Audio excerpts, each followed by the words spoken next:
Welcome to Tony studio TV.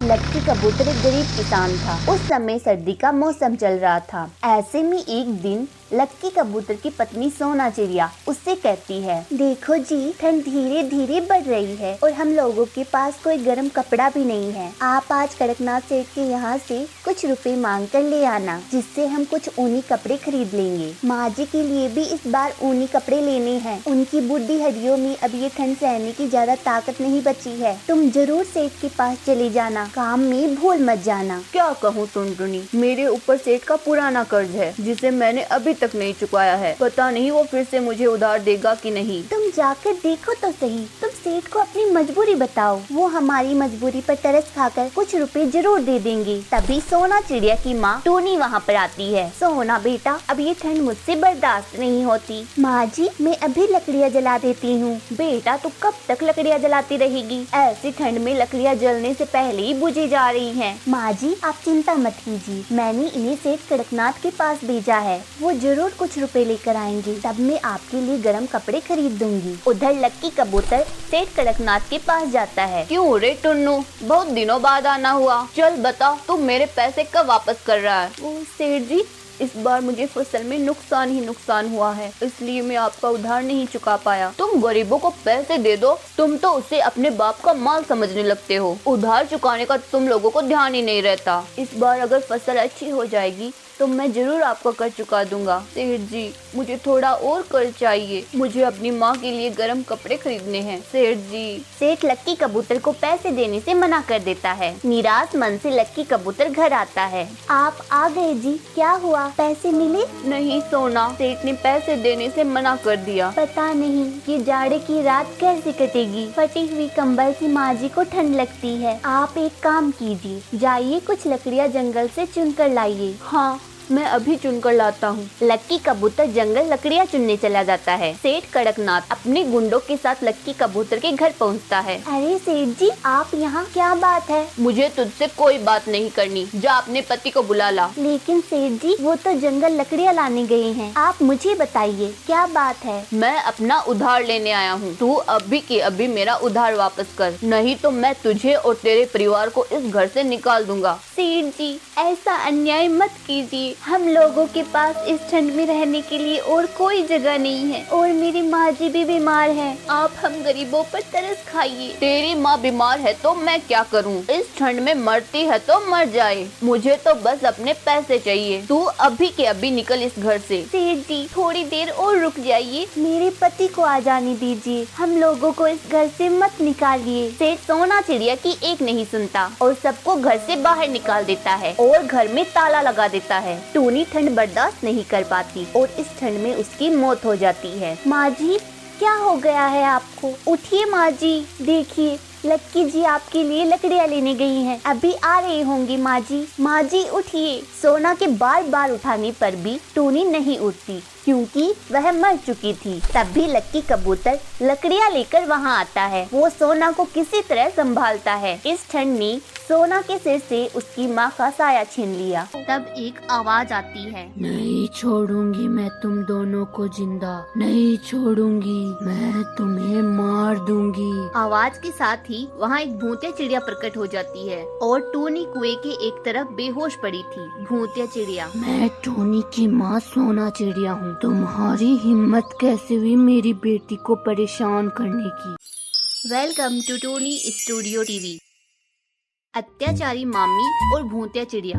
Lucky कबूतर अपनी पत्नी सोना और बेटी टूनी चिड़िया के साथ रहता था। टूनी के माता पिता उसे बहुत प्यार करते थे और उसकी हर इच्छा को पूरा करते थे। टूनी तो उनकी आंखों का तारा थी। सोना चिड़िया कहती थी कि वह कुछ भी बर्दाश्त कर सकती है, लेकिन उसकी बेटी को कोई तकलीफ हो यह वह कभी बर्दाश्त नहीं कर सकती। एक दिन लक्की कबूतर की ऑफिस में पार्टी थी। वे तीनों घर से तैयार होकर पार्टी के लिए निकलते हैं, लेकिन कुछ ही दूर जाने पर उनकी गाड़ी का जोरदार एक्सीडेंट होता है, जिसकी वजह से लक्की कबूतर और सोना चिड़िया की मौके पर ही मौत हो जाती है और टूनी चिड़िया को बस मामूली चोटें आती है। माता पिता की मौत के बाद टूनी बहुत दुखी रहने लगी। वह न कुछ खाती न कुछ पीती, बस पूरा दिन रोती ही रहती। यह बात जब टूनी की मामा को पता चलती है तो वह टूनी के पास दौड़ा दौड़ा आता है। टूनी रोते हुए, गया मामा जी, ये क्या हो गया? मम्मी पापा मुझे छोड़कर क्यों चले गए? बेटा तू रो मत, शायद भगवान को यही मंजूर था। आखिर होने को कौन टाल सकता है। लेकिन मेरे साथ ही ऐसा क्यों हुआ? अब अकेली कैसे रहूंगी? तुम्हें अकेले रहने की कोई जरूरत नहीं है। तुम अब हमारे साथ रहोगी। तुम्हारी मामी और तुम्हारी बहन पिंकी तुम्हें देखकर बहुत खुश होगी। टूनी अपना सारा सामान लेकर अपने मामा के साथ उनके घर रहने चली जाती है, जहाँ उसकी मामी और उसकी बेटी टूनी को देखकर बिल्कुल भी खुश नहीं होती। मामा तो वैसे भी काम के सिलसिले में ज्यादातर घर से बाहर ही रहते थे, इसलिए वह टूनी को छोड़कर काम पर चली गई। फिर क्या था, टूनी की मामी और उसकी बेटी ने टूनी को परेशान करना शुरू कर दिया। वे दोनों घर का सारा काम टूनी से ही करवाते, टूनी को 1 मिनट भी आराम नहीं करने देते। एक दिन टूनी अपना सारा काम खत्म करके जैसे ही हॉल में टीवी देखने बैठती है तो उसकी मामी उस पर चिल्लाती है, क्यों रे कलमुही, जो तू टीवी देख रही है उसका बिल क्या तुम्हारा बाप भरेगा?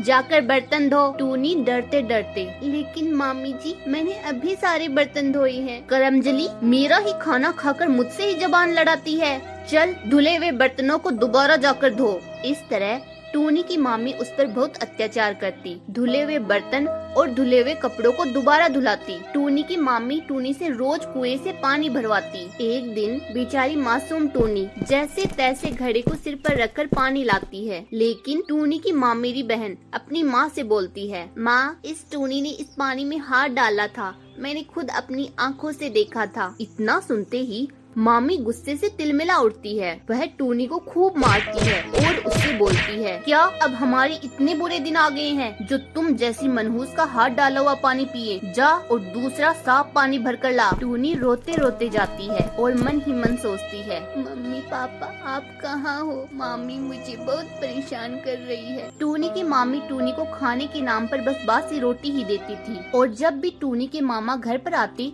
तो उनके सामने टूनी से बड़े प्यार से बात करती। इस बार जब मामा घर आए तो टूनी के लिए बहुत से तोहफे लेकर आए। यह देखकर दोनों माँ बेटी जल भून गई। कुछ दिनों बाद मामा वापस अपने काम पर चले गए तो मामी अपनी बेटी पिंकी से बोलती है, कब तक इस नाश पीती का बोझ हम ढोते रहेंगे? ऐसे ही चलता रहा तो इसका बेवकूफ मामा अपनी सारी कमाई इस करमजली पर ही लुटा देगा, इसलिए हमें इसे रास्ते से हटाना ही होगा। दोनों माँ बेटी प्लान बनाती है और टूनी से बोलती है, आज हम भी तुम्हारे साथ कुएं पर पानी भरने जाएंगे। टूनी को भला क्या एतराज हो सकता था। जैसे ही वे कुएं पर पहुंचती है, मामी और पिंकी उसे कुएं में धक्का दे देती है और कुएं के अंदर झुककर देखने लगती है कि टूनी डूबी या नहीं। तभी अचानक वे दोनों खुद कुएं के ऊपर हवा में लटक जाती है। वह चिल्लाने लगती है, बचाओ बचाओ। तब एक आवाज आती है, नहीं छोड़ूंगी मैं तुम दोनों को जिंदा, नहीं छोड़ूंगी, मैं तुम्हें मार दूंगी। आवाज के साथ ही वहाँ एक भूतिया चिड़िया प्रकट हो जाती है और टूनी कुएं के एक तरफ बेहोश पड़ी थी। भूतिया चिड़िया, मैं टूनी की माँ सोना चिड़िया हूँ। तुम्हारी हिम्मत कैसे हुई मेरी बेटी को परेशान करने की? दीदी प्लीज हमें माफ कर दीजिए, हम ऐसी गलती कभी नहीं करेंगे। नहीं, तुम मेरी बेटी को मारना चाहती थी ना, अब तुम्हें इसकी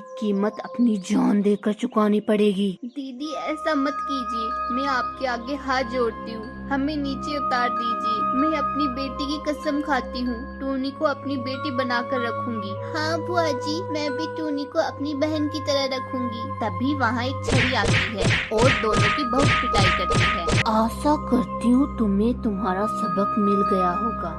अब कभी भी तुमने मेरी बेटी को परेशान किया तो तुम्हें छोड़ूंगी नहीं। भूतिया चिड़िया उन दोनों को नीचे उतार देती है और वह वहाँ से गायब हो जाती है। कुछ देर में टूनी को भी होश आ जाता है। वह पूछती है कि क्या हुआ मामी, मैं अचानक बेहोश कैसे हो गई? कुछ नहीं बेटा, चल तू घर चलकर खाना खा ले, अब यहाँ तुम्हें कभी किसी चीज की कोई दिक्कत नहीं होगी। टूनी को बहुत हैरानी हुई कि अचानक मामी इतना कैसे बदल गई। खैर जो भी हो, अब टूनी आराम से यहाँ रह रही थी, उसे अब कोई दिक्कत नहीं थी।